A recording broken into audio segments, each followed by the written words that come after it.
Selamat malam dan jumpa lagi dengan Pak Git di channel 0 per 0.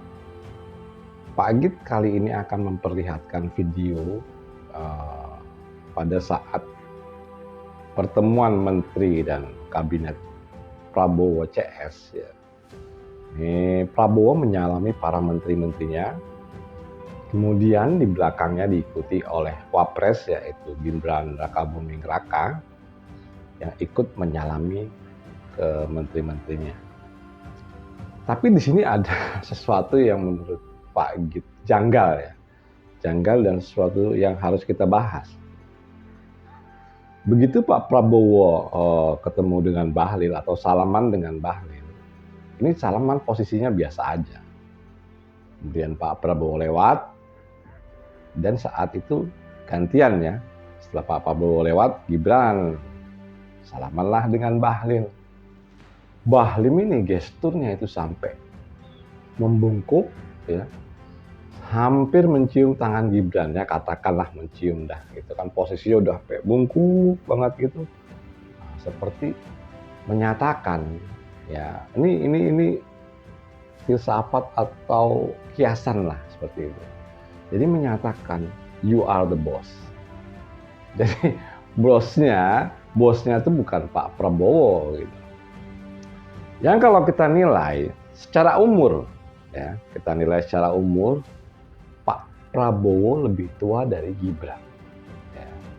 Kemudian secara jabatan pun Prabowo adalah RI 1. Jadi Gibran itu kan wakil ya, jelasnya di bawahnya Pak Prabowo. Tapi kenapa Bahlil ini salaman dengan Pak Prabowo biasa aja, kemudian salaman dengan Gibran itu sampai membungkukkan badan, yang katakanlah mencium tangan Gibran gitu. Ini kalau dinalar itu nggak logis. Jadi seperti pernyataan dari isyarat ya, seperti isyarat yang menyatakan bahwa Gibran lah bosku. Yang artinya sebetulnya di dalam istana sendiri itu telah terpecah dua kekuatan. Pada kasus seperti ini ada beberapa pengamat politik yang menyatakan bahwa ini adalah politik kuda Troya atau istilahnya penyusupan ya. Jadi kuda Troya dulu pada zaman Yunani kuno gitu ya. Karena pertahanannya tidak bisa ditembus dari luar, jadi dihajar begini, beradu itu nggak bisa. Nah, ini dimasukkan kuda Troya yang di dalamnya adalah pasukan. Begitu. Jadi itu dianggap seperti patung lah gitu, ada monumental gitu ya. Nah, di dalam ini ada pasukan yang siap menyerbu kerajaan pada waktu itu. Nah, ini pun sebetulnya dulu pada zaman Jokowi jadi presiden, ini pun politik kuda Troya ini itu yang dilakukan oleh Prabowo. Dan sekarang dinilai oleh beberapa pengamat politik ini juga politik kuda Troyanya Gibran terhadap Prabowo. Jadi memang ya secara logika musuh dalam selimut atau kelihatannya berteman tapi sebenarnya bersaing itu lebih berbahaya daripada kita menghadapi musuh yang langsung kalau tahu itu musuh kita, itu lebih jelas gitu. Nah, kalau temen yang undercover atau dalam penyamaran pura-pura berteman padahal sebetulnya musuh, ini yang lebih berbahaya. Pada kehidupan sehari-hari pun begitu ya, kita katakan lagi teman kita itu sepertinya kelihatan baik dengan kita, tapi di belakang ngomongin kita, menjelekan kita, menusuk atau menikam dari belakang. Ini banyak hal yang terjadi seperti itu. Jadi musuh yang berbahaya, yang paling berbahaya itu adalah orang yang kita kenal, karena mereka itu tahu seluk-beluk kita.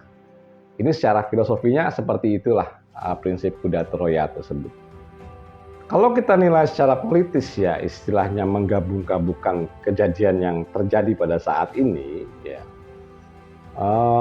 kasus pagar laut ya yang terjadi pada saat ini justru terkaget-kaget gitu ya, kalau kok ada laut bayar pajak gitu ya, artinya seperti itu ya. Kemudian kasus ini membengkak katakan hampir seluruh Indonesia itu tahu ya, kasus pembuatan sertifikat HGB termasuk SAM di dasar laut yang merupakan ini adalah sesuatu yang tidak masuk akal gitu kan. Yang jelas ini ilegal. Dalam kasus ini itu LBH PP Muhammadiyah itu kan melakukan tuntutan. Tuntutannya itu kan ditujukannya ke Jokowi, Aguan.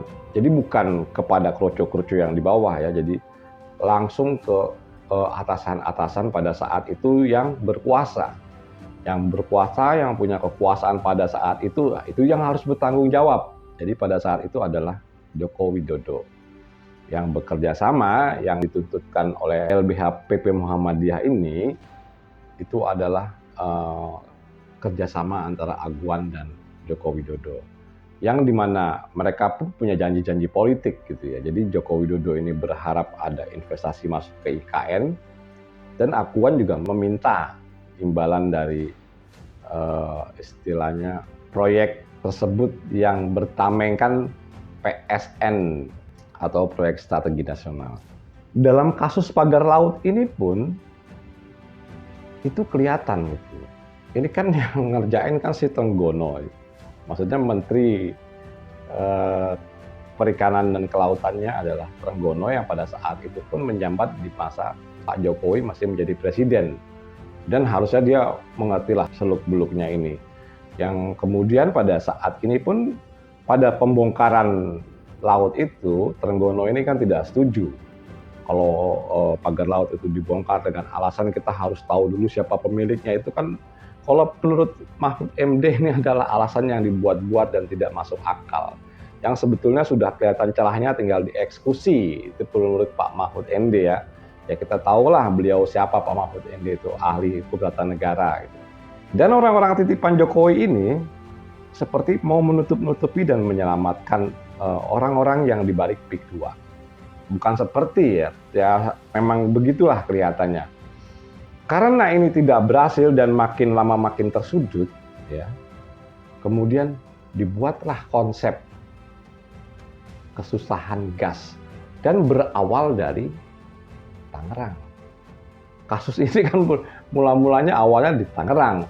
Jadi surat edaran tentang pendistribusian gas itu hanya sampai di pangkalan saja. Ini kan adalah konsepnya orang-orang di Pan Jokowi. Maksudnya Bahlil ini kan dulu orangnya Jokowi walaupun pada saat itu dia bukan menteri Kementerian SDM. Politik ini dimainkan gitu loh. Politik huru-hara gas ini dimainkan untuk menutupi kasus pagar laut di Tangerang. Yang akhirnya ribut di Tangerang awal, kemudian menjalar ke DKI dan segala macam sampai di Jogja dan Bali itu terkena semua akhirnya.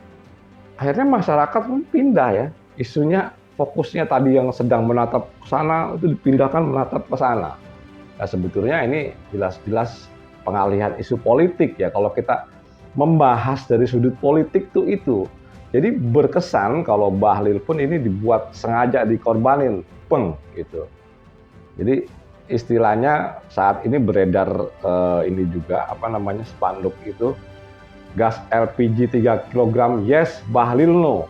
Pada isu-isu reshuffle ini ada seperti itu gitu kan.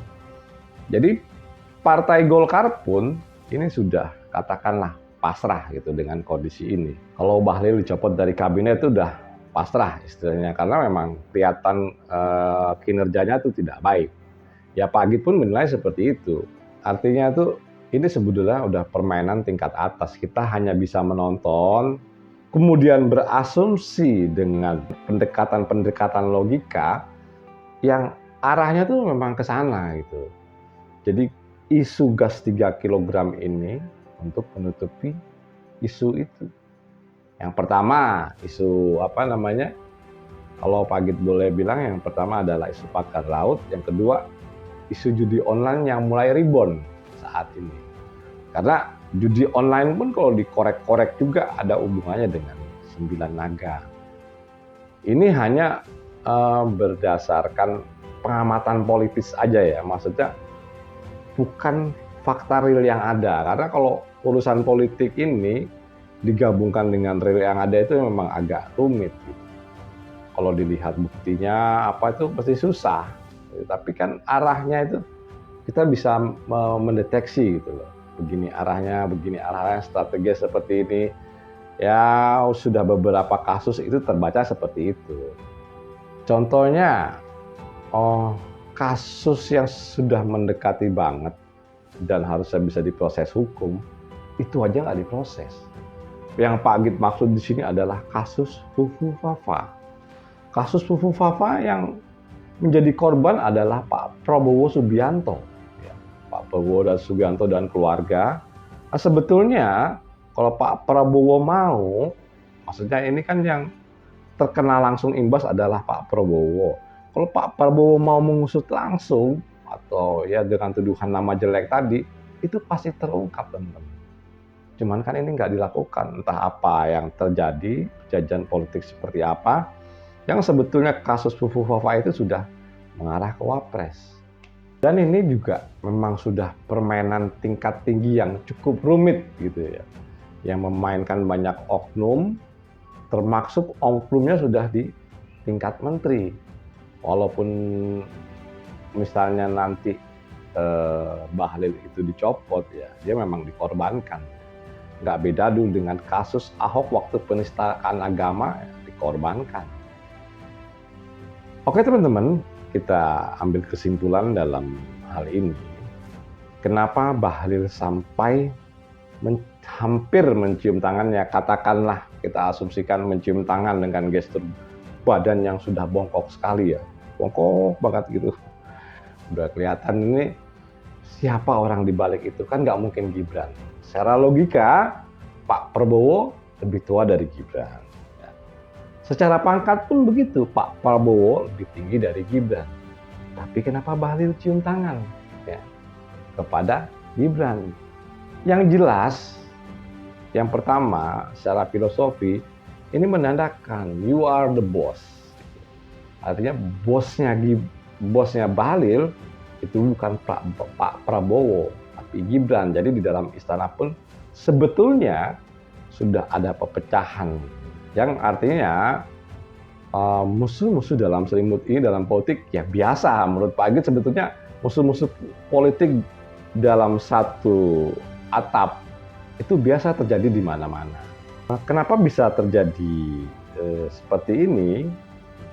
Ya, karena politiknya seperti itu teman-teman. Secara politik nanti 2029 rival Pak Prabowo terberat adalah Gibran.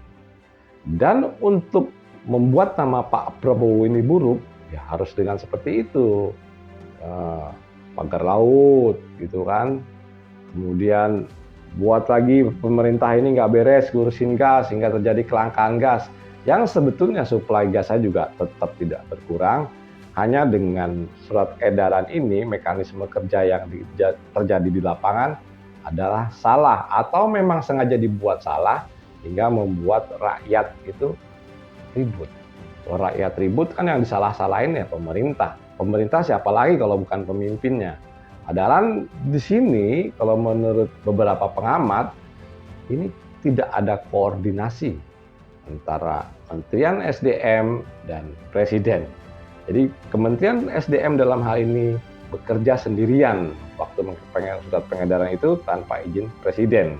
Dan ketidakkompakan pada istana ini akan kita lihat nanti bulan depan lagi itu pasti akan ada kasus-kasus yang akan seperti menjatuhkan Pak Prabowo ya, seperti kasus gas ini. Ini pasti akan dimainkan gitu oleh orang-orang yang punya kepentingan dalam hal ini. Oke teman-teman, menurut Pak Agit cukup sekian dan terima kasih.